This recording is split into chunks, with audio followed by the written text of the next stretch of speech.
Obstruction of Congress. Impeachment sham. An abuse of power. Today on Capitol Hill, history in the making. What you heard did not happen. Good morning, everyone. Nearly 50 years after Watergate, This is the first in a series of public hearings the committee will be holding as part of the House's impeachment inquiry. 20 years after Bill Clinton's impeachment, This is a carefully orchestrated media smear campaign.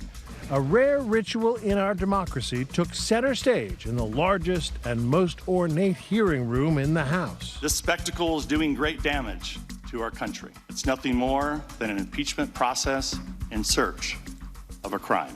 Public impeachment hearings to determine if the president tried to enlist a foreign ally to dig up dirt on a political rival, The matter is as simple and as terrible as that. using as leverage the promise of a White House visit and millions of dollars in military aid already appropriated for Ukraine. Is this what Americans should now expect from their president? If this is not impeachable conduct, what is? The first witnesses, two career Foreign Service officers. Do you swear or affirm that the testimony you are about to give is the truth? On the left, in the bow tie there, that's America's top State Department official for Eastern Europe, George Kent. On the right, America's senior diplomat in Ukraine, Bill Taylor. Ambassador Taylor, in your decades of military service and diplomatic service representing the United States around the world, have you ever seen another example of foreign aid conditioned on the personal or political interests of the President of the United States? No, Mr. Goldman, I've not. The day's biggest bombshell came from Taylor, who testified that an embassy staff member overheard President Trump on a phone call one day after his July call with the president of Ukraine. At a restaurant, Ambassador Sondland called President Trump and told him of his meetings in Kyiv. The member of my staff could hear President Trump on the phone asking Ambassador Sondland about the investigations. Ambassador Sondland told President Trump the Ukrainians were ready to move forward. Taylor said the staff member asked Sondland what the president thinks of Ukraine. Ambassador Sondland responded that President Trump cares more about the investigations of Biden, which Giuliani was pressing for. Chairman Adam Schiff quickly picked up on that. This was a cell phone, I take it? It was a cell phone. The president must have been speaking loud enough for your staff member to be able to overhear this? It was. And I think you said that after the call, when your staff asked Ambassador Sondland what President Trump thought of Ukraine, his response was that President Trump cares more about the investigations of Biden. Is that right? And Burisma, yes, sir. This is a big deal because based on our knowledge, this is the first we're learning of this phone call. Gordon Sondland didn't testify to this, and he is expected to testify here again out in the open in another public hearing next week. And there are now going to be a lot of questions about why he didn't relay this information. Over at the White House, I'm too busy to watch it. It's a witch hunt. It's a hoax. President Trump insisted he was too busy meeting with the president of Turkey to pay much attention to the impeachment hearings. I haven't watched for 1 minute because I've been with the president, which is much more important as far as I'm concerned.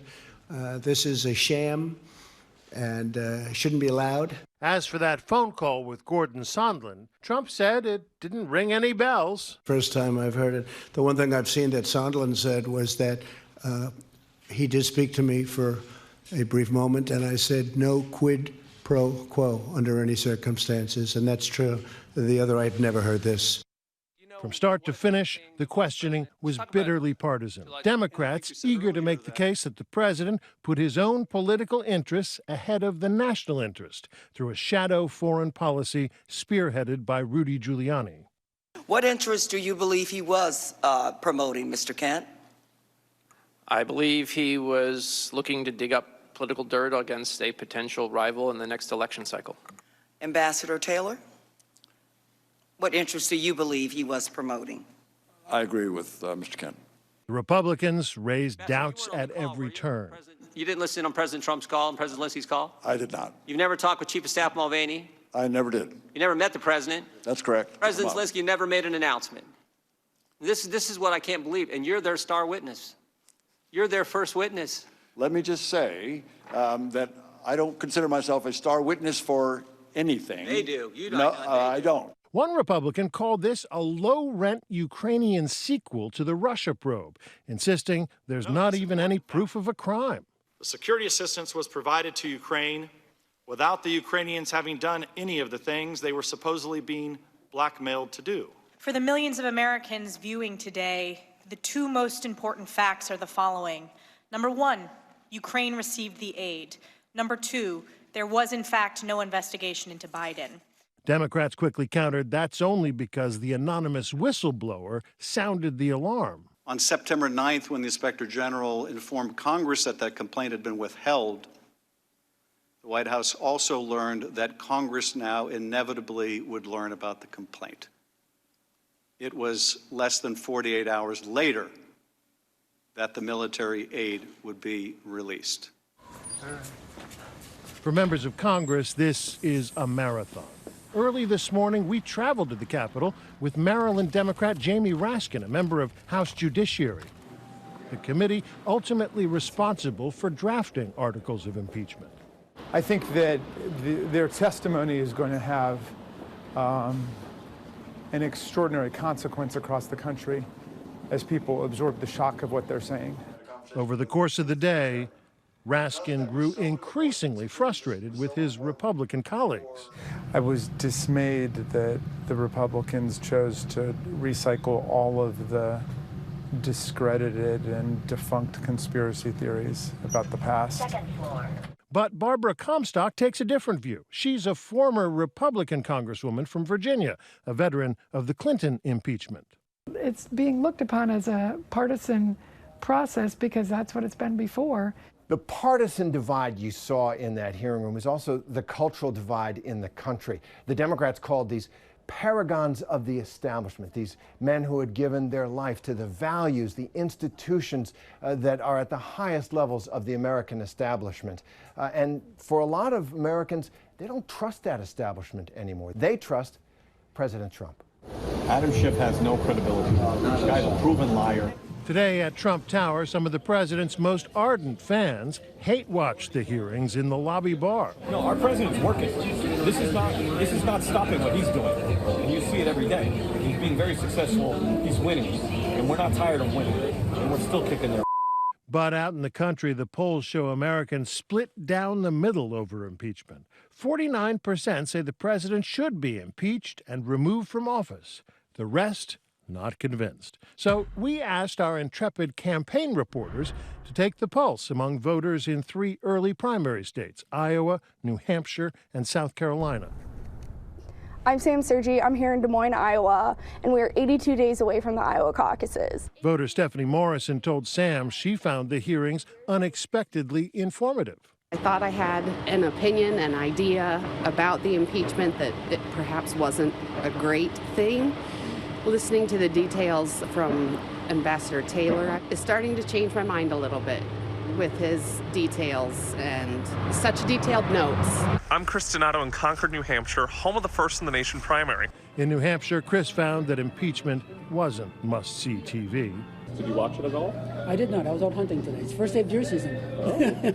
I think we would rather come to Sam's and Walmart than watch impeachment hearings. I think it is such a political exercise on both sides of the issue. I'm Brianna Stewart here in South Carolina. This state prides itself on being the first in the South. Brianna, our reporter in South Carolina, got a mixed reaction today.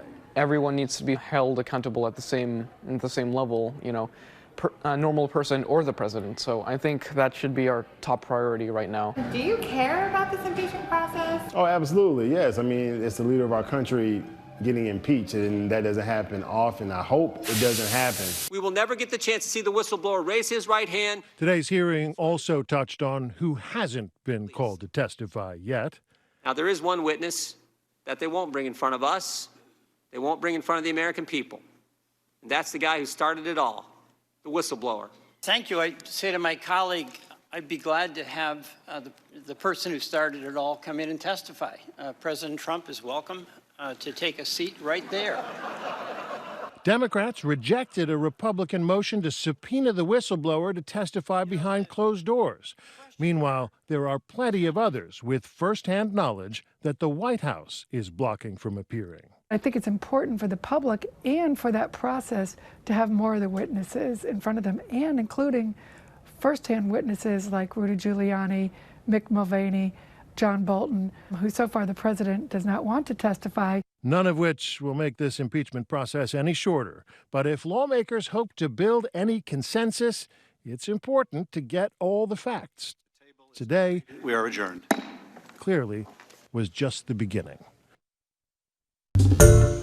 Hi, everyone. George Stephanopoulos here. Thanks for checking out the ABC News YouTube channel. If you'd like to get more videos, show highlights, and watch live event coverage, click on the right over here to subscribe to our channel. And don't forget to download the ABC News app for breaking news alerts. Thanks for watching.